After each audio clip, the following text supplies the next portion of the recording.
Electric field intensity E vector on equatorial line, equatorial line का दूसरा नाम क्या है? Broadside position. Axial line का मतलब है एंड ऑन पोजीशन, इक्वेटोरियल का मतलब है ब्रॉड साइड पोजीशन। तो broadside position of electric dipole, ये इक्वेटोरियल लाइन का मतलब होता है perpendicular bisector line. Equatorial line का मतलब परपेंडिकुलर बाइसेक्टर लाइन। ये आपके पास एक डायपोल है, इसके सेंटर से सारे डिस्टेंसेस मेजर किए जाते हैं। इसके सेंटर से जो डिस्टेंस है परपेंडिकुलर बाइसेक्टर का distance, perpendicular distance from centre, इसको बोलते हैं इस लाइन को इक्वेटोरियल लाइन। एक्सियल लाइन का मतलब एक्सिस की लाइन, इक्वेटोरियल का मतलब परपेंडिकुलर बाइसेक्टर की लाइन। मुझे नेट ई निकालना है कहां पर? यहां पे ऑन इक्वेटोरियल लाइन। तो मुझे नेट ई कहां निकालना है? इस पी पॉइंट पे निकालना है at a distance of r, और आर कहां से लिया जाता है? From centre of dipole. ठीक, रूल क्या है? बेसिक रूल, हमने बहुत सारे ऐसे क्वेश्चंस किए भी हैं, आपको याद आ जाएगा। अगर आपको नेट ई निकालना है यहां पे तो +1 ले लें, तो ये प्लस इस प्लस को क्या करेगा? रिपेल। याद है, ये नेट वेक्टर ई इस तरफ है, और ये माइनस इस +1 को क्या करेगा? अट्रैक्ट। तो ई की वैल्यू इस तरफ है, तो ई की वैल्यू ऊपर, ई की वैल्यू इधर। अब क्या करेंगे? एक लाइन खींचेंगे। अगर ये एंगल थीटा, अगर ये एंगल थीटा, तो थीटा थीटा कॉरस्पॉन्डिंग एंगल, और थीटा ऑल्टरनेट एंगल।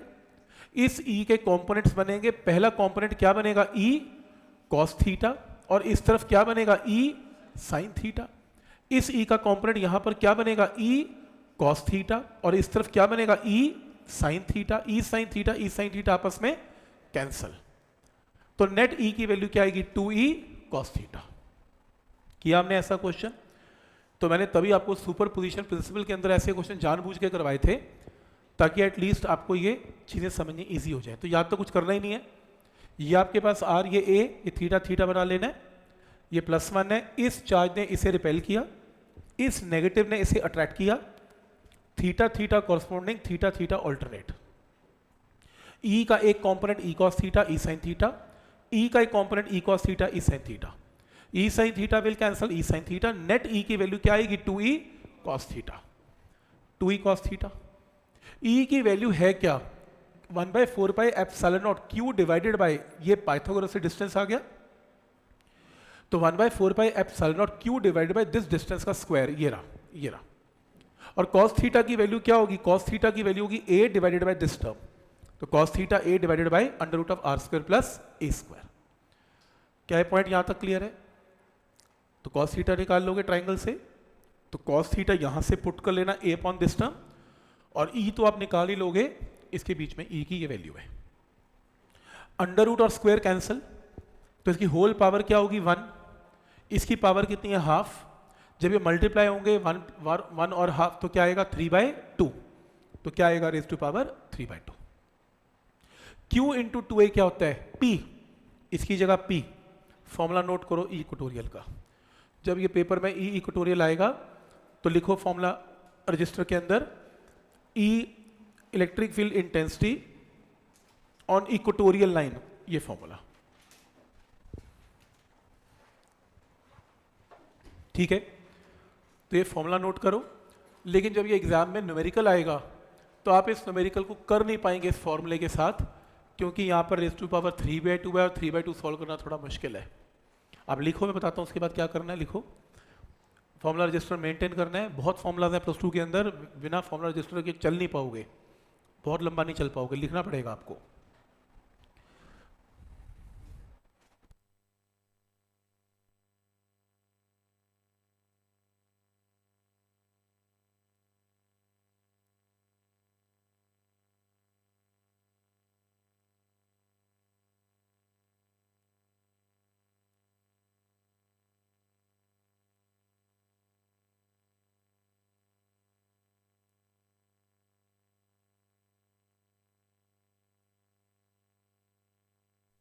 नोट करें,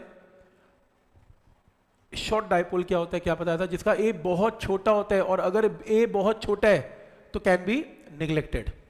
जब ए को निगलेक्ट करेंगे, अप्रोक्सीमेटली 0 पुट करेंगे शॉर्ट डायपोल के लिए, तो क्या बचेगा? r² rays to power 3/2। तो 2 से 2 क्या हो गया? कैंसल। ये फॉर्मूला नोट करें, ई इक्वेटोरियल का जब न्यूमेरिकल आएगा तो यहां से सॉल्व होगा।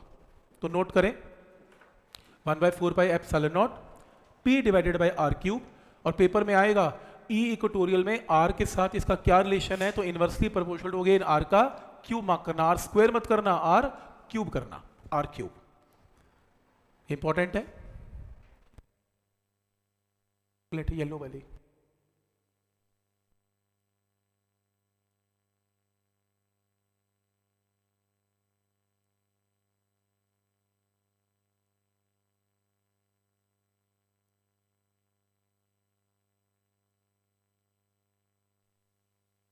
क्योंकि एक्सियल लाइन में फॉर्मूला क्या था शॉर्ट डायपोल का 2p बाई आर क्यूब आपने अभी लिखा, और इक्वेटोरियल में क्या है सिर्फ p बाई आर क्यूब, दो का अंतर है सिर्फ।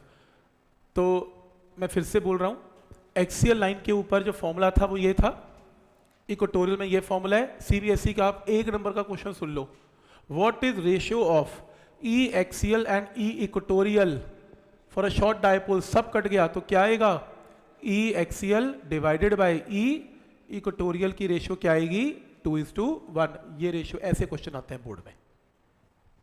पॉइंट क्लियर है? लोग डेरिवेशन रट रट के जाएंगे, रट रट के भी कहेंगे वो पेपर ऐसा हो गया वैसा हो गया, पेपर में आना ही कॉन्सेप्ट बेस्ड है।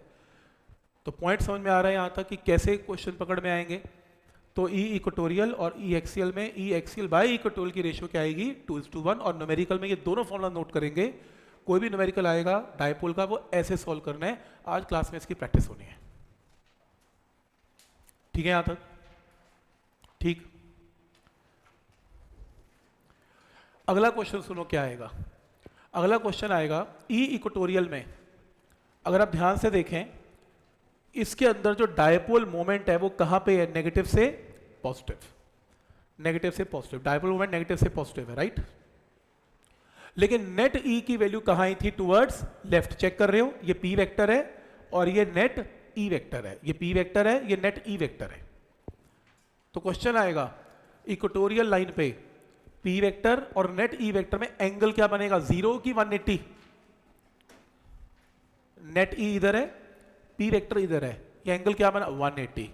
तो आपसे क्वेश्चन पूछा जाएगा कि पी वेक्टर इधर है डायपोल पे, जो इक्वेटोरियल लाइन है उसमें पी वेक्टर राइट है और ई वेक्टर लेफ्ट था। तो पूछेगा इक्वेटोरियल लाइन में पी वेक्टर और नेट ई में एंगल क्या बनेगा, आपने क्या मार्क करना है 180। एक्सियल में क्या था आंसर 0, इक्वेटोरियल में आंसर क्या है 180। ऐसे क्वेश्चन ढूंढ के पूछे जाते हैं। तो समझ में आ रहा है यहां तक कि क्या कॉन्सेप्ट है इसका।